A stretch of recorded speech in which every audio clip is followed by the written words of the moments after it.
Photographer Viktor Marushchenko is certainly a phenomenon in Ukrainian photography.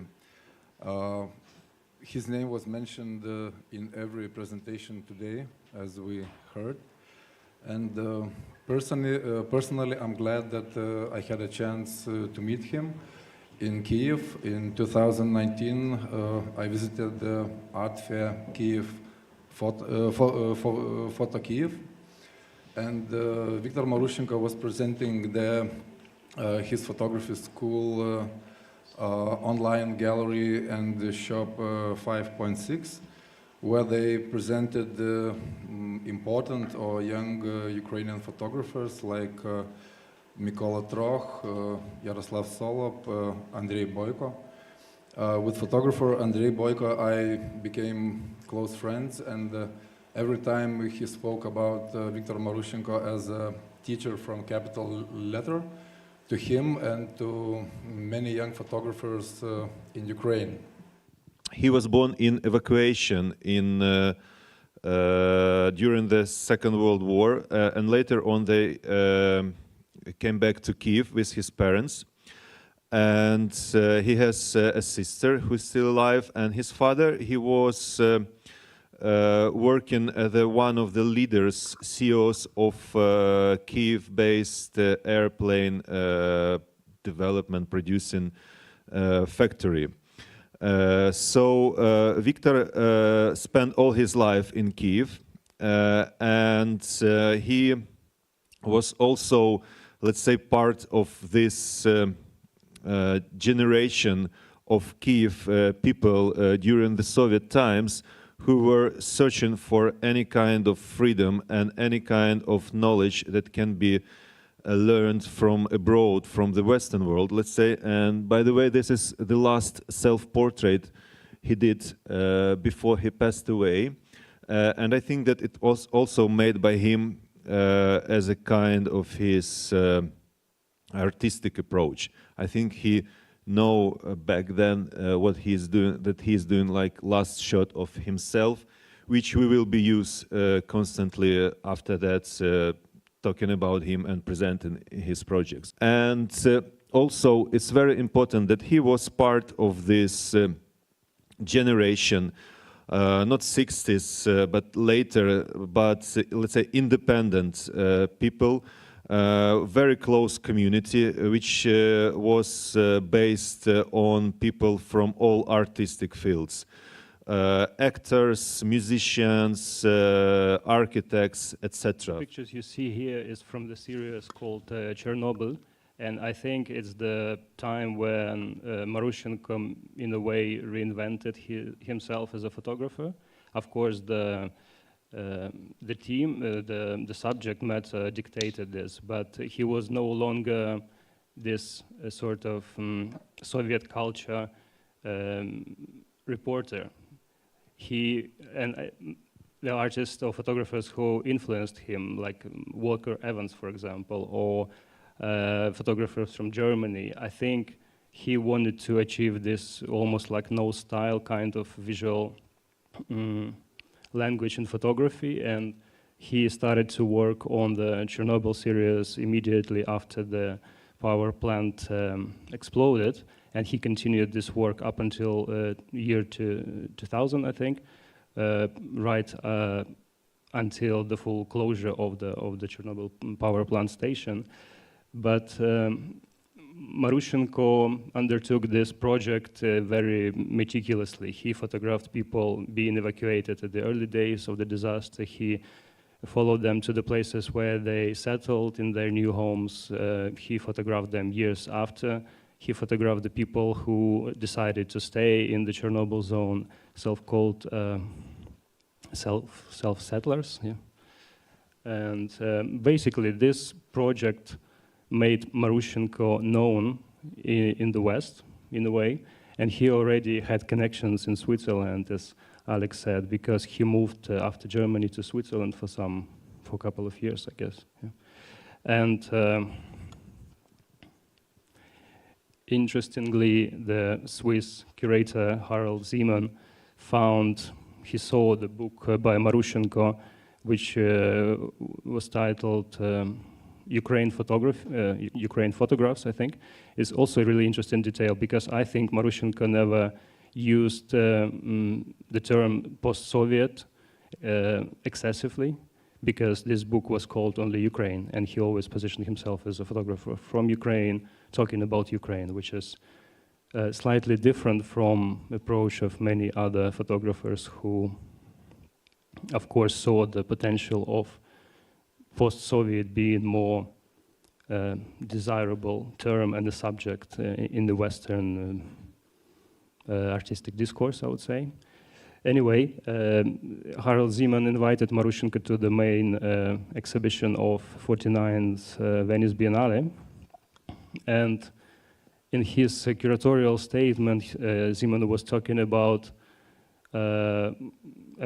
artists who liberated themselves from the aesthetics of autonomy, who were capable of capturing or depicting the real experiences. So he wanted to build this extensive, huge exhibition, which was titled Plateau of Humankind. And Marushchenko, of course, fitted perfectly within this curatorial idea.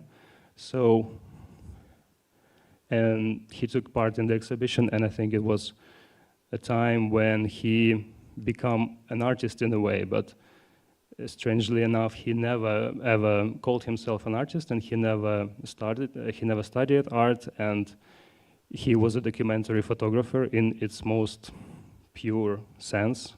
So he was, I think, right from the time when he started to work in Soviet culture, he was very much interested in events, and he was interested in people, like right now and right here.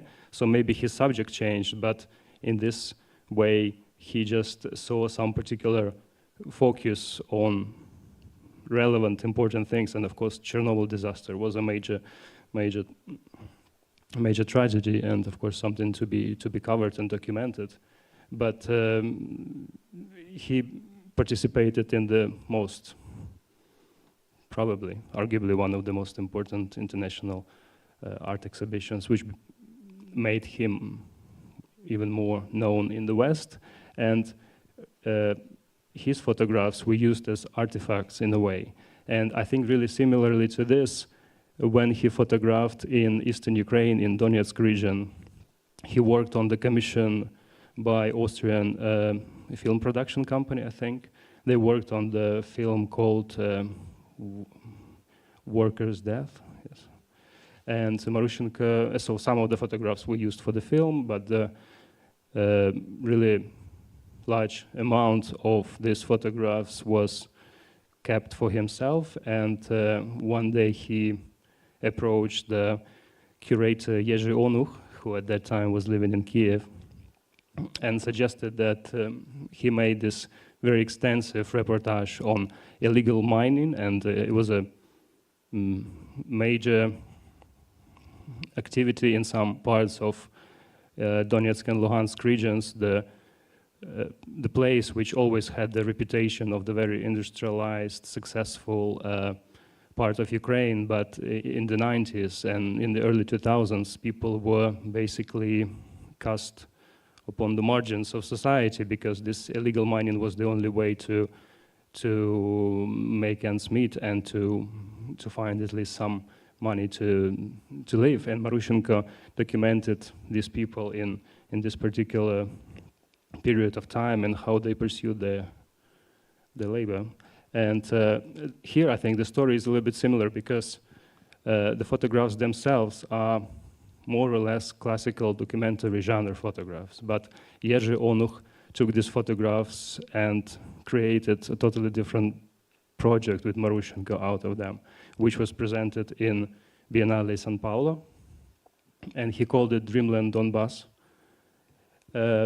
Idea was that these people who found themselves in very difficult conditions, they, of course, had dreams. And one of the protagonists of this project, they spent a really long time with them, and the dress she wears, I think the crew bought it for her, and she was just saying about her vision of the future, what the life could be. So it's a little bit maybe naive, but it's really like powerful story of people with their real lives in a particular period of time and how photography was able to capture this. But the project resulted in a totally different way of presenting the photographs.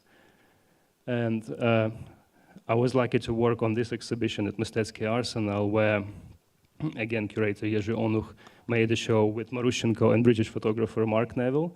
So they built a tunnel where these photographs were presented in a way that you need to wear the light, I don't know how you call it, the headlight, maybe. So you, as a miner, basically going through this long tunnel looking at these photographs.